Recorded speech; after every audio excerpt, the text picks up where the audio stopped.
नमस्कार, स्वागत है आपका पवित्र प्रथा चैनल में। आज हम आपको एक अनोखी कथा सुनाने जा रहे हैं। ये है पंच भीखू की कहानी। इस कथा का हमारे सनातन धर्म में विशेष महत्व है, जो हमें धर्म, दान और सेवा के गुणों को समझने और अपनाने की प्रेरणा देती है। तो आइए इस प्रेरणादायक कहानी का आनंद लेते हैं। एक साहूकार के बेटे की बहू थी, जो बहुत सुबह उठकर कार्तिक के महीने में रोजाना गंगा जी नहाने जाती।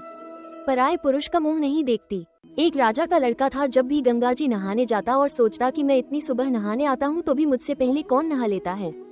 5 दिन कार्तिक के रह गए। उस दिन साहूकार की बहू तो नहा के जा रही थी, राजा का बेटा आ रहा था। खोका सुनकर वो जल्दी जल्दी जाने लगी तो उसकी माला मोचड़ी छूट गई। राजा आया और सोचने लगा कि जिसकी माला मोचड़ी इतनी सुंदर है वो खुद कितनी सुंदर होगी। सारी नगरी में राजा ने होला फिरा दिया कि जिसकी ये माला मोचड़ी है वो मेरे पास 5 रात आएगी। साहूकार के बेटे की बहू ने कहलवा दिया कि मैं 5 दिन आऊंगी, पर किसी को साग भरने बिठा दियो। राजा ने गंगा जी पर बिछावन करके एक तोते को पिंजरे में टांग कर रख दिया। वो सुबह आए, पहली पैड़ी पर पैर रखा और बोली, हे कार्तिक के ठाकुर राय दामोदर, 5 पांडु, छठे नारायण, भीखम राजा, उस पापी को नींद आ जाए। राजा को नींद आ गई। वो नहा धोकर जाने लगी तो तोते से बोली, सुबह सुबह तेरे गल डालूंगी हीरा, मेरी साख भरियो वीरा। सुबह बोला कि कोई वीर भी साख भरता है, तो वो बोली, सुबह सुबह सुबह तेरे पग घालूंगी नेवर, साख भरियो मेरा देवर। सुबह ने कहा, अच्छा भाभी, मैं तेरी साख भरूंगा। वो तो कहकर चली गई। राजा हड़बड़ा कर उठा। सुबह से पूछा कि सुबह सुबह वो आई थी, कैसी थी? सुबह बोला, आभा किसी बिचली, होची किसी झल, केला किसी कामिनी, गुलाब का सा रंग। राजकुमार ने कहा कि आज मैं उंगली चीरकर बैठूंगा, फिर मुझे नींद नहीं आएगी। दूसरे दिन वो अंगुली चीरकर लेट गया। जब वो आई और भगवान से प्रार्थना करने लगी तो फौरन ही राजकुमार को नींद आ गई और वो नहाकर चली गई। तब उसने उठकर तोते से पूछा तो उसकी कही सारी बातें बता दी। तब राजकुमार बोला, मैं आंखों में मिर्च डालकर बैठूंगा, और रात को मिर्च डालकर बैठ गया। और वो आई और प्रार्थना करी, जिससे राजकुमार को नींद आ गई और वो नहाकर चली गई। तब राजकुमार ने तोते से पूछा कि क्या वो आई थी? तोते ने कहा, आई थी।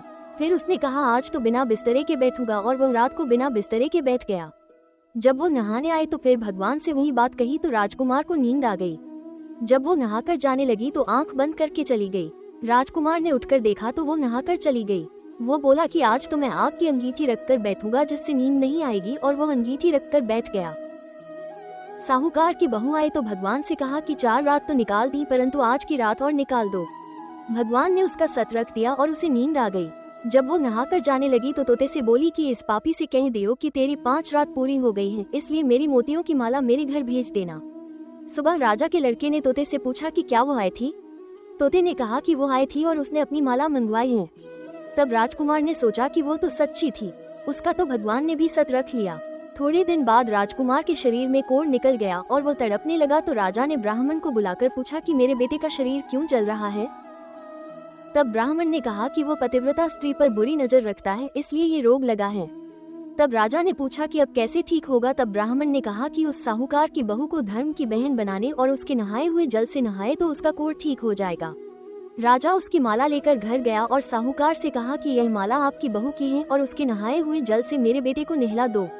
साहूकार ने कहा, वो किसी पराये पुरुष का मुंह भी नहीं देखती। इस नाली के नीचे राजकुमार को बैठा देना, जब वो नहाएगी तो ऊपर से वो पानी गिर जाएगा। बाद में राजकुमार बैठ गया और नहाया तो उसकी चंदन जैसी काया हो गई। हे पंच भीखू देवता, जैसा साहूकार की बहू का सत रखा वैसा सबका रखना। कहते सुनते हुंकारा भरते अपने सारे परिवार का सत रखना। पूनो नहाई, पड़वा नहाई, 5 रतन पंच तीरथ पंच भीखम नहाई, 1 टका मेरी गांठ में सुनियो रघुराई, आधे का लाई आंवला आधे की राई। राय दामोदर सांवला, जिसने सृष्टि रचाई, राजा के घर उतरी पुत्री बनाई, राजा लाया ब्याह के रानी बनाई, 4 चक्कर 4 मक्कर 4 दिए किलो। मैं तुझसे पूछे श्री कृष्ण जी कब निस्तारा हुए? जब आएगा कार्तिक का महीना तब निस्तारा हुए। अगर आपको ये कथा पसंद आई हो तो हमारे चैनल पवित्र प्रथा को सब्सक्राइब करना न भूलें, और ऐसे ही धार्मिक और प्रेरणादायक कथाओं के लिए हमारे साथ जुड़े रहें। धन्यवाद।